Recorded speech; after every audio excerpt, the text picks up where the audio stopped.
Saya-saya ng mga alaga nating bibi. Daming tubig. Thank you Lord sa ulan. Ingay-ingay na mga palaka. Good morning guys. Saya-saya ng mga alaga nating bibi dito. Nakagala-gala na sa palayan. Pati yung mga palaka. Tuwang-tuwa yung mga palaka. Ingay-ingay. Yun oh. Tatakbuhan na sa palayan yung mga alaga natin. Naghahanap ng pagkain. Sobrang blessed tayo ngayon kasi binigyan tayo ng ulan kagabi na sobrang lakas ng ulan. Kasi kahapon tuyo na talaga yung ano natin doon, yung pinatubigan natin palayan. Wala na yung tubig, nanunuyo na. Pati yung balon namin doon sa bahay na tuyuan na rin. Wala na kaming tubig kahapon sa sobrang init. Bilis lang natuyo. Pero ngayon thankful tayo kasi karoon ng ulan, tsaka nagkaroon tayo ng tubig dito sa palayan. Hindi na mahirapan yung mga alaga natin. Yun o, lumalangoy na. Sobrang saya nila sa paglangoy. Habang naghahanap ng pagkain.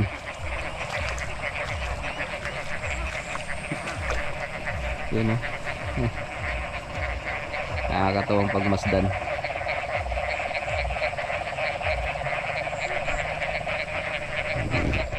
Salamat nga pala sa nanood sa live natin kanina.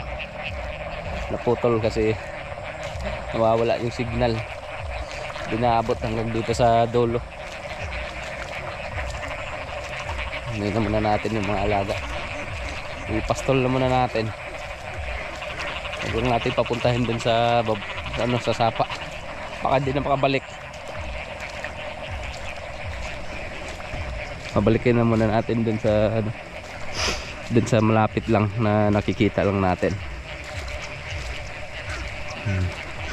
Baka bumaba to dun sa sapa, mawala. Mahirap na.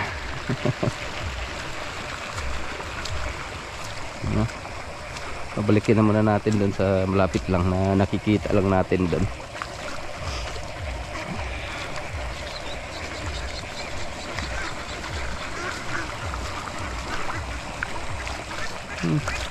Sana tuloy-tuloy na yung ulan para makapag-araron dito sa palayan at makapagtanim na rin ng palay. Meron pa naman tayong taniman.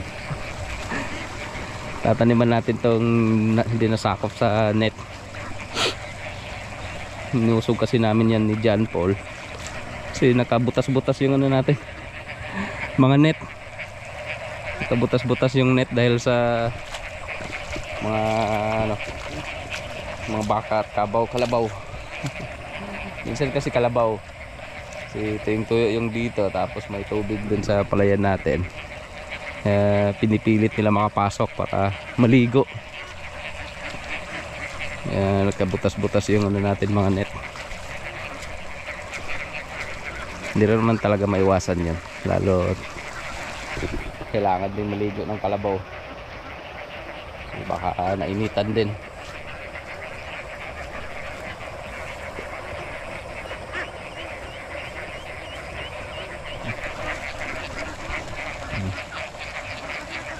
Balikin naman na natin dun sa malapit lang. Yan, dyan na muna kayo. Iba kasi di nakalabas. Naiiwan sa loob eh.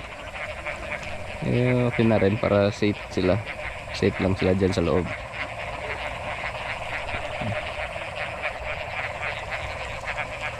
Yung iba masipag maghanap ng pagkain, kaya nagpupumiglas na makawala.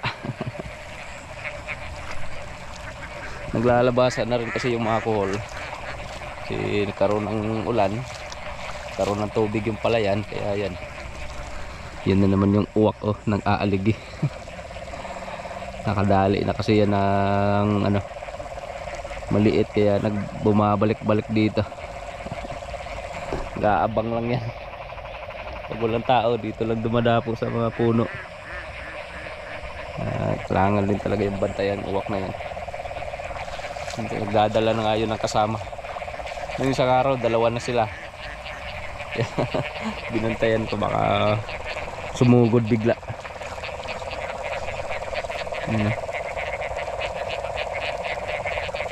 Nakakatipid din tayo sa pagkain pag ganitong na nakagala lang sila dito sa palayan. Sila na mismo naghahanap ng pagkain. So malaking save tayo sa pagkain nito. Tapos mabilis silang lumaki guys pag nakakain sila ng kuhol. Masustansya para sa kanila yung kuhol.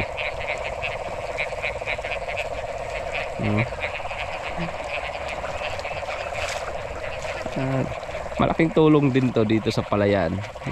Pagdating ng taniman, di na kailangan ng di na kailangan mag-spray para sa kuhol. Nililinis na ng mga alaga natin. Yun tutuwa na ninyo mga tsuhin natin dito sa pagtatanim. Di na mahirapan, di na mamroblema mga kuhol na naging tiste din kasi yung kuhol sa pagdating sa palay, lalo na kakatanim mo lang tapos kakainin lang ng kuhol. Sayang din. Pero ngayon di na. Meron na tayong mga alagang bibi na kinakain yung kuhol. Maganda sana kung maano na to, maararo para yung kuhol lulutang. Di na mahirapan yung mga alaga natin sa paghahanap. Tusa nang lumalabas pag malinis na yung natin dito, palayan. Hihingi ng palaka. Sarap sa tainga pakinggan tuwang-tuwa yung mga palaka dahil sa ulan.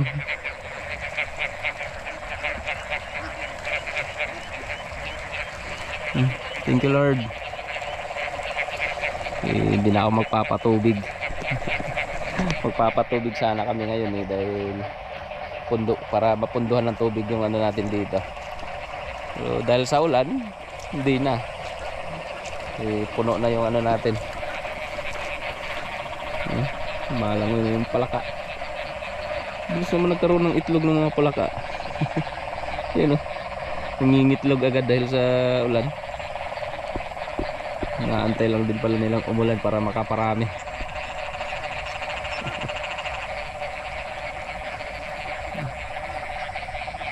Yun pa yung iba.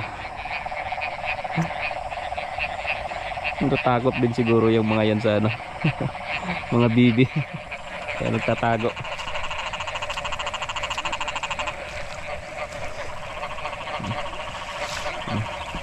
Diyan muna kayo. Huwag kayong pumunta sa sapa. Iwan na muna natin. Uwi na muna ako para makapag dun sa bahay. Makapagluto ng agahan.